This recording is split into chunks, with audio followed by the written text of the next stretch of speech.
नमस्कार दोस्तों, स्वागत है आप सभी का एडू वॉरियर्स पे। मैं आकांक्षा मिश्रा आप सभी के लिए राजस्व लेखपाल भर्ती परीक्षा 2022 के लिए जियोग्राफी के कुछ महत्वपूर्ण प्रश्न लेकर आए हैं जो कि प्रीवियस ईयर्स की कई परीक्षाओं में यूपीएससी में पूछे गए हैं प्रश्न हैं। चलिए वीडियो स्टार्ट करते हैं फ्रेंड्स। यदि आप लोगों को ये मेरी बनाई हुई सीरीज़ अच्छी लगती है तो आप लोग अपने दोस्तों को इसे शेयर करिएगा, लाइक करिएगा और चैनल पर अगर आप पहली बार आए हैं तो चैनल को सब्सक्राइब करिएगा।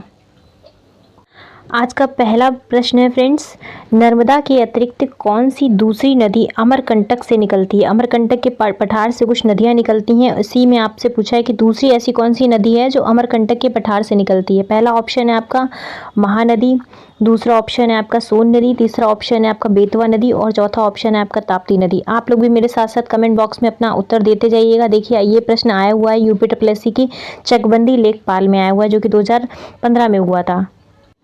इसका आंसर करते हैं फ्रेंड्स। जैसे कि आप देखिए इसका उत्तर दिखा हुआ है, आपको सोन नदी को दिखा रहा है। तो एक तो नर्मदा नदी निकलती है, ये फैक्ट आप याद रखिएगा कि नर्मदा नदी का भी जो उद्गम स्थान है वो अमरकंटक से ही निकलती है। और दूसरा जो सोन नदी है यह भी अमरकंटक से ही निकलती है। आप ये दोनों ही याद रखिएगा क्योंकि दोनों ही क्वेश्चन आपसे पूछ सकता है, नर्मदा नदी का और सोन नदी का। इसका डिस्क्रिप्शन पढ़ते हैं फ्रेंड्स कि नर्मदा के अतिरिक्त सोन नदी का उद्गम भी मध्य प्रदेश के अमरकंटक की पहाड़ी से होता है। यह गंगा नदी की सहायक नदी है जो कि गंगा से पटना में मिलती है। ये क्वेश्चन आपका अलग से हो जाता है कि गंगा नदी से कहाँ पर मिलती है, तो गंगा नदी से पटना में मिलती है। कौन सी? सोन नदी। अगला प्रश्न पढ़ते हैं फ्रेंड्स। अगला प्रश्न है फ्रेंड्स दूसरा कि निम्नलिखित में से कौन सा जिला भारत की अंतर्राष्ट्रीय सीमा पर है? तो आपके ऑप्शंस हैं ए गोरखपुर, बी जयपुर, सी किन्नौर या डी कुलेर। उत्तर है फ्रेंड्स थर्ड वाला, किन्नौर जो डिस्ट्रिक्ट है जो कि एचपी में है, हिमाचल प्रदेश में। यह एक अंतर्राष्ट्रीय सीमा पर है। आपको मैं मैप में इसको शो कराती हूँ। जैसे कि आप लोग देख रहे हैं, मैंने आप लोगों के लिए गूगल अर्थ पे किन्नौर डिस्ट्रिक्ट को सर्च कर रखा है। तो ये देखिए ये किन्नौर डिस्ट्रिक्ट है और इसके ऊपर का जो क्षेत्र है वो तिब्बत का है, जिसपे चाइना ने कब्जा कर रखा है। तो इसीलिए अंतर्राष्ट्रीय सीमा को साझा करते हैं ये। इसकी डिटेल पढ़ते हैं फ्रेंड्स। किन्नौर हिमाचल प्रदेश के उत्तर पूर्व स्थित में एक जिला है। इसका मुख्यालय रिकांगपिओ है। प्राकृतिक दृश्यावली से भरपूर इस जिले की सीमा तिब्बत से सटी हुई है, जो इस समृद्ध दृष्टि से भी महत्वपूर्ण बनती है, जो कि तिब्बत पे किसका कब्जा है? चाइना का ही है। तीसरा प्रश्न पढ़ते हैं फ्रेंड्स। भारत और श्रीलंका को अलग करने वाली जलराशि कौन सी है? यह थर्ड क्वेश्चन, जो कि भारत और श्रीलंका को कौन सी जलराशि अलग करती है? ऑप्शन ए है ग्रेट चैनल, ऑप्शन बी है 8 डिग्री चैनल, ऑप्शन सी है पाक जल संधि या ऑप्शन डी है 10 डिग्री चैनल। इस प्रश्न का उत्तर है फ्रेंड्स कि भारत और श्रीलंका के बीच में जो ऑप्शन सी है पाक जल संधि है। आप लोग मैप उठा के देखिएगा तो मैप में जस्ट नीचे साइड में श्रीलंका है, ये है भारत अपना बड़ा गंदा सा बन रहा है और यहाँ पे श्रीलंका, इसके बीच में जो चैनल है वो है पाक जल संधि। ठीक है फ्रेंड्स।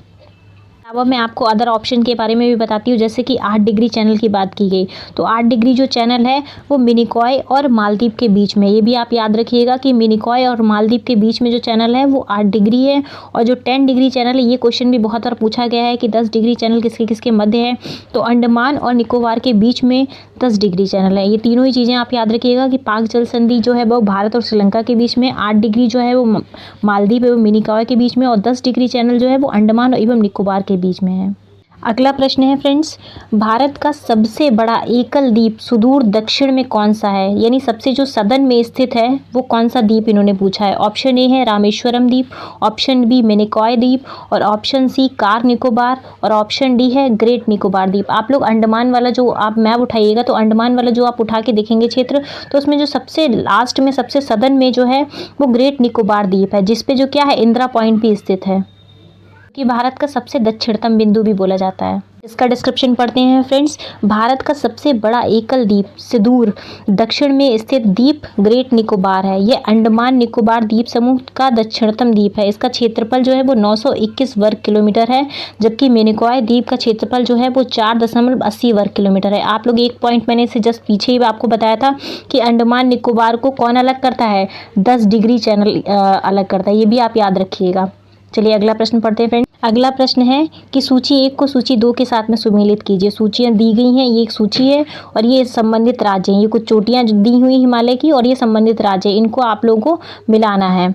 अब जैसे कि आप लोगों ने ये सुना ही होगा कि नंगा पर्वत है, नंदा देवी है और कंचनजंगा। इसमें आपको जो सबसे पहले जो पता है आप उसको पहले उसको मिलाइए। जैसे कि कंचनजंगा आप सभी लोगों ने रट रखा होगा, कंचनजंगा कहाँ है, सिक्किम में है।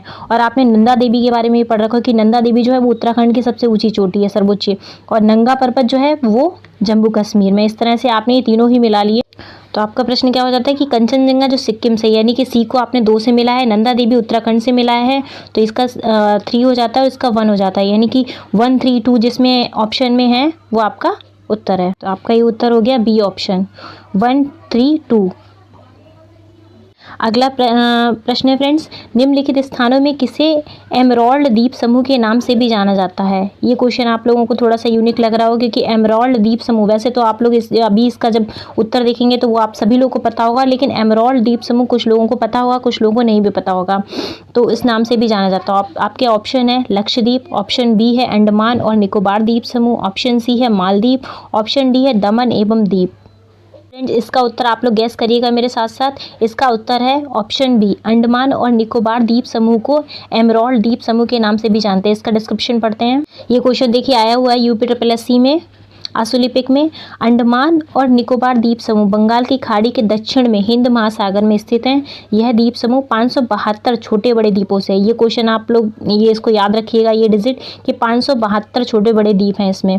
इसकी राजधानी पोर्ट ब्लेयर है और इन द्वीप समूह को क्या कहा जाता है, एमराल्ड द्वीप समूह कहा जाता है।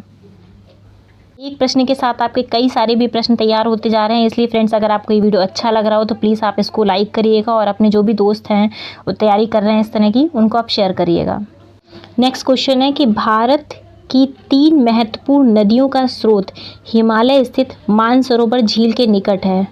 बताइए वह कौन कौन सी नदियां हैं। ऑप्शन ए है ब्रह्मपुत्र, यमुना और सतलज, ऑप्शन बी है ब्रह्मपुत्र, सतलज और सिंधु, ऑप्शन सी है ब्रह्मपुत्र, यमुना और सिंधु, ऑप्शन डी है झेलम, यमुना और सतलज। जैसे कि आप लोगों ने देखा होगा कि 3 ऑप्शन में आपको ब्रह्मपुत्र तो मिल ही रही है, ठीक है। इसी तरह से आप पहले ऑप्शन से काटना, अगर आपको नहीं आ रहा है किसी एक के बारे में भी पता है तो आप इस तरह से ऑप्शन को देखिए, अगर हो सकता है आपको ऑप्शन से ही आंसर मिल जाए। तो फ्रेंड्स ब्रह्मपुत्र जो नदी अगर आपको किसी एक के बारे में पता है तो आपको मिल जाएगा। अब ब्रह्मपुत्र का जो उद्गम स्थान है वो मानसरोवर झील के निकट ही है, तो आपको मतलब ये हो जाता है कि जो डी ऑप्शन है उसको आप काट दीजिए, ये ऑप्शन नहीं हो सकता। आपका ऑप्शन जो है इन तीनों में से ही हो सकता है। तो आपका ब्रह्मपुत्र, यमुना भी नहीं हो सकता क्योंकि यमुना कहाँ से निकलती है, यमुनोत्री से निकलती है। तो आपके 2 ऑप्शन कट गए। इसका मतलब आपका ऑप्शन क्या बचा, ऑप्शन बी बचा है, यानी कि ब्रह्मपुत्र, सतलज और सिंध, ये तीनों नदियां जो हैं वो मानसरोवर झील के निकट निकलती हैं। इस तरह से आप ऑप्शन से भी चीज़ों को तैयार कर सकते हैं। अगर आपको नहीं आ रहा किसी एक के बारे में भी पता है तो आपका आंसर सही हो सकता है। इसका डिस्क्रिप्शन पढ़ते हैं फ्रेंड्स।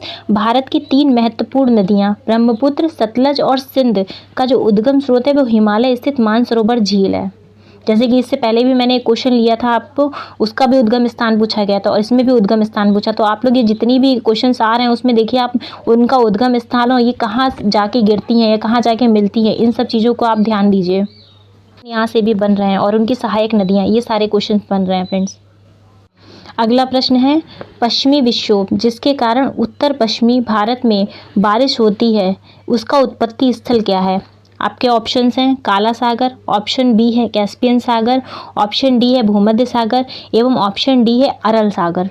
ज्योग्राफी पढ़ते टाइम आप सभी लोग अपना मैप जरूर पास में रखिएगा कि ये जितने भी सागर की बात कर रहे हैं वो सारे सागर का स्थान क्या है, कि काला सागर कहाँ है या कैस्पियन सागर कहाँ है या भूमध्य सागर कहाँ है, और अगर ये हैं तो इनके आसपास की जो कंट्री हैं वो कौन कौन सी। इन सब चीज़ों को आप अपने मैप में देखते जाइएगा क्योंकि क्वेश्चन अगर कभी भी टफ बनाना होता तो हो सकता है उससे संबंधित आपको देश पूछ सकता है। अब इन्होंने ये पूछा है कि पश्चिमी विक्षोभ का कारण जो है उसका उत्पत्ति स्थल क्या है। जैसे कि ठंडी में आप लोग देखते हैं कि पंजाब में, दिल्ली में या उत्तर प्रदेश के पश्चिमी क्षेत्र में कई जगह बारिश होती है, तो जो उसका कारण है वो पश्चिमी विक्षोभ ही है और जो कि भूमध्य सागर से संबंधित है। कहाँ से संबंधित है, इसका ऑप्शन सी सही है, भूमध्य सागर, जिसको मेडिटेरियन सी भी कहते हैं। ये जिब्राल्टर जल संधि वहाँ पर स्थित है। का डिस्क्रिप्शन है फ्रेंड्स, ये उत्तर प्रदेश राजस्व निरीक्षक में परीक्षा में आया हुआ है। पश्चिमी विक्षोभ जिसके कारण उत्तर पश्चिमी भारत में बारिश होती है और उसका उत्पत्ति स्थल भूमध्य सागर है और अटलांटिक महासागर है, जहाँ से आर्द्रता ग्रहण करते हैं और प्रायः शीत ऋतु में उत्तर पश्चिमी भारत में वर्षा होती है। जैसे कि ठंडी के टाइम जो भी बारिश होती है, जो कि इसको आम्र वर्षा भी बोलते हैं, आम के लिए काफ़ी अच्छी मानी जाती है, गेहूं के लिए काफ़ी अच्छी मानी जाती है। तो ये इसका जो कारण है वो मेडिटेरियन सी है और अटलांटिक महासागर, वहाँ से वो लोग आर्द्रता ग्रहण करते हैं और इधर साइड में बारिश हो जाती है। अगला प्रश्न है फ्रेंड्स, मिट्टी का कटाव सर्वाधिक किस प्रकार की मिट्टी में होता है? इन्होंने मिट्टी का कटाव पूछा है, जो कि चकबंदी लेखपाल में आया हुआ प्रश्न है। तो इसके ऑप्शन है सिल्ट मिट्टी, मटियार दोमट मिट्टी, या बलुई मिट्टी, या उपयुक्त सभी। मतलब किस किस में सर्वाधिक कटाव होता है? हो सकता है इसका ऑप्शन ए सही हो सकता है इसका ऑप्शन बी सही हो, या सी सही हो, या सभी सही हो। आप लोग अपने हिसाब से इसका उत्तर लगाइए। फ्रेंड्स, इसका उत्तर है डी, उपयुक्त सभी। सर्वाधिक मिट्टी के प्रकार में ये इसमें सभी शामिल है। मटियार दोमट भी है, सिल्ट मिट्टी भी है और बलुई मिट्टी भी है। इसका डिस्क्रिप्शन पढ़ते हैं। इसका डिस्क्रिप्शन है कि मिट्टी का कटाव जो सर्वाधिक है वो मटियार दोमट मिट्टी में होता है। अगर सर्वाधिक पूछा जाए ऑप्शन में उपयुक्त सभी ना देकर के सिर्फ ये दिया होता तो आप इसको पहले टिक करते, प्रेफरेंस आपकी पहले यही होती। चूँकि सिल्ट और बलुई मिट्टी भी दोमट मिट्टी के ही भाग हैं, जो कि क्रमशः 20% और 40% कण के रूप में दोमट मिट्टी में शामिल रहते हैं। तो अर्थात डी विकल्प सर्वाधिक सही है। मतलब ये बलुई मिट्टी और दोमट मिट्टी में भी ये मटियार शामिल है, इसीलिए ये इसका उपयुक्त सभी उत्तर है। लेकिन आपको फर्स्ट प्रेफरेंस कौन सी देनी है? मटियार दोमट में सर्वाधिक होता है। अगला प्रश्न है फ्रेंड्स, भारत के कोई कोई क्षेत्रों में लाल मिट्टी पाई जाती है। मिट्टी के लाल रंग होने का मुख्य कारण क्या है? अब जैसे कि आप जब जाएंगे सदन में, जैसे केरल है, कर्नाटक है, ये सारे क्षेत्र में वहाँ पर लाल मिट्टी पाई जाती है, जहाँ पे आपकी कैसी खेती होती है, काजू है, टैपियोका है, तम्बाकू, ये सारी खेती इस प्रकार की। तो उसमें ये पूछा कि उसमें मुख्यतः कारण क्या होता है वो लाल मिट्टी का। ऑप्शन ए है मैग्नीशियम की बहुलता पाई जाती है, संचित ह्यूमस होता है। ऑप्शन सी फेरिक ऑक्साइड की उपस्थिति होती है, और फास्फेट की बहुलता पाई जाती है। आप लोग मेरे साथ साथ इसका उत्तर देते जाइएगा फ्रेंड्स। इसका जो उत्तर है वो है सी, फेरिक ऑक्साइड की उपस्थिति के होने के कारण उस वहाँ की मिट्टी का रंग कैसा होता है? लाल होता है। और यह प्रश्न फ्रेंड्स राजस्व निरीक्षक में आया हुआ प्रश्न है। अब इसके बारे में पढ़ते हैं कि लाल मिट्टी का जो निर्माण है वो जलवायवीय परिवर्तनों के परिणाम स्वरूप रवेदार व कायांतरित सेलों के विघटन से होता है। कायांतरित सेल, अब आप लोग बताइएगा तो मैं इसके पर्टिकुलर कुछ सेक्शन है जो आपको इंपॉर्टेंट, जैसे कायांतरित सेल हैं उसमें कौन कौन सी आती हैं, ये सब मैं बना दूंगी। इस मिट्टी में सिलिका और आयरन की बहुलता पाई जाती है। आपसे ये अलग से क्वेश्चन पूछ सकता है कि लाल मिट्टी में किसकी बहुलता पाई जाती है, तो सिलिका और आयरन की पाई जाती है। इस मिट्टी का लाल रंग फेरिक ऑक्साइड की उपस्थिति के कारण होता है, जो कि जलयोजित रूप से यह पीली दिखाई देती है। मतलब इसका रंग तो लाल होता है, लेकिन ये दिखाई कैसी देगी? पीली मिट्टी दिखाई देगी। आज का लास्ट क्वेश्चन है फ्रेंड्स कि भारत में निम्नलिखित में किस प्रकार के वन का सबसे बड़ा क्षेत्र है? ऑप्शन ए है हिमालयी नम शीतोष्ण वन, ऑप्शन बी है उष्ण कटिबंधीय शुष्क सदाबहार वन, ऑप्शन सी है उष्ण कटिबंधीय नम पर्णपाती वन, ऑप्शन डी है उष्ण कटिबंधीय गीला सदाबहार वन। इन चारों में जो सबसे बेस्ट है कि सबसे ज़्यादा कौन सा क्षेत्र कवर करता है, आप उसका आंसर लगाइएगा।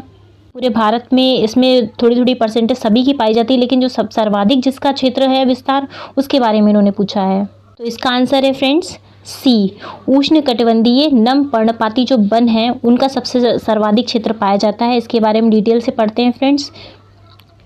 उष्ण कटिबंधीय शुष्क पर्णपाती पतझड़ी वन भारत में सर्वाधिक बृहद क्षेत्र में पाए जाते हैं। उष्ण कटिबंधीय आर्द्र पर्णपाती, अब देखिए इसमें भी दो प्रकार होते हैं, एक आर्द्र होता है और एक शुष्क होता है। तो आर्द्र पर्णपाती वन दूसरा सर्वाधिक विस्तार वाला वन है।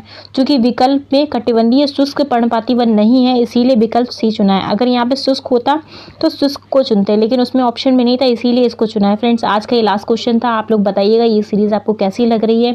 अगर आपको ये सीरीज़ पसंद आ रही है तो इसको मैं ऐसे कंटिन्यू करूँगी, और प्लीज़ इसको आप शेयर करिएगा और चैनल को सब्सक्राइब करिएगा। Thank you.